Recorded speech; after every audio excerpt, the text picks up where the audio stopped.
Hey guys, what's up and welcome to Zero Reviews Tech. My voice is a little bit hoarse from screaming on roller coasters, so bear with me a little while. The Maze Alpha is one of the most anticipated phones to come out this year because it's bezel-less, or at least the company claims it to be.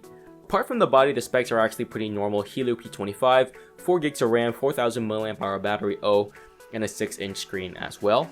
And before we see if the Maze Alpha lives up to its hype, if you could help me press that like button, that would help this small channel out a lot. So the body of this phone is definitely not as bezel-less as Maze claimed in their promo pics. They are a lot less bezel-less than that. To be honest, the side bezels are bigger than what you find on the OnePlus 5 and the exploding Note 7 as well. The only thing is that the top bezel is about as big as the side bezels, which actually makes it look like Dell's Infinity display, which does make it look very impressive and eye-catching. A colleague immediately noticed that this looked bezel-less from far away. This phone is huge though. It's 6 inches, which makes this two-handed unless you're LeBron. It's a mix of glass and metal and feels relatively good, but is super fragile also.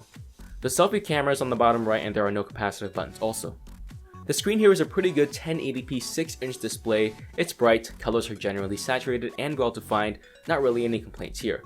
I can see it just fine in sunlight, touch response is pretty good, and there's also Gorilla Glass 4. Audio here is not that great. Yes, it's pretty loud, but audio volume is tinny and a little bit distorted at max volume, and audio is generally not as crystal clear as what you would find in other more expensive phones. That being said, it's more than good enough for general use. Morning, Shade 45, we gotta talk about what's happening in Chicago. Everybody's watching this viral video. This guy in the hoodie, they're calling him the Grim Reaper. He stopped a carjacking. Is he right for taking the law into his own hands? He's become a folk hero. What about the shooter? Use. Now, battery life here really impressed me because I was able to get around 6 hours of intense screen on time with almost 40% left, and that's squarely in the middle of Redmi 3 and Redmi 4 Prime territory, meaning very good but not quite mind-blowing. Charging took about 2 hours and anyone will find the battery life here great. Performance is pretty typical of Helio P25 phones. It's actually slower than both the Elephone P8 and the Yumi Digi Z1 Pro, which means that Maze still has a ways to go yet to optimize their phone to the level of these two other companies. The entire phone just feels a tiny bit sluggish compared to the other two. That being said, still fast enough for normal use. The phone plays games no problem at all also. The fingerprint sensor is also slow. It's actually pretty slow and slightly inaccurate, but still usable from day to day. Connectivity wise, I get 4G LTE most of the time. Speeds are blazing, eating up my data like nobody's business, but Wi-Fi reception, which is mostly good until you get around 15 feet away, and Wi-Fi pretty much stops working. I have to walk closer for internet to start working again. Very annoying to do that all the time. Bluetooth and GPS work okay as well.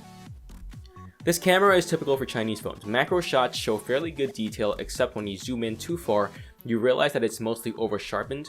That being said, these macro shots still can pass for good photos on smaller screens. The camera also has a tendency to oversaturate the colors in photos, making them almost unusable in some cases.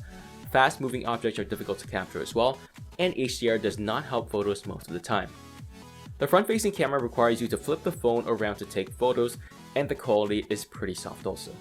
This camera is also capable of taking up to 1080p video, and the video has average quality and slightly oversaturated colors in most situations, so not great.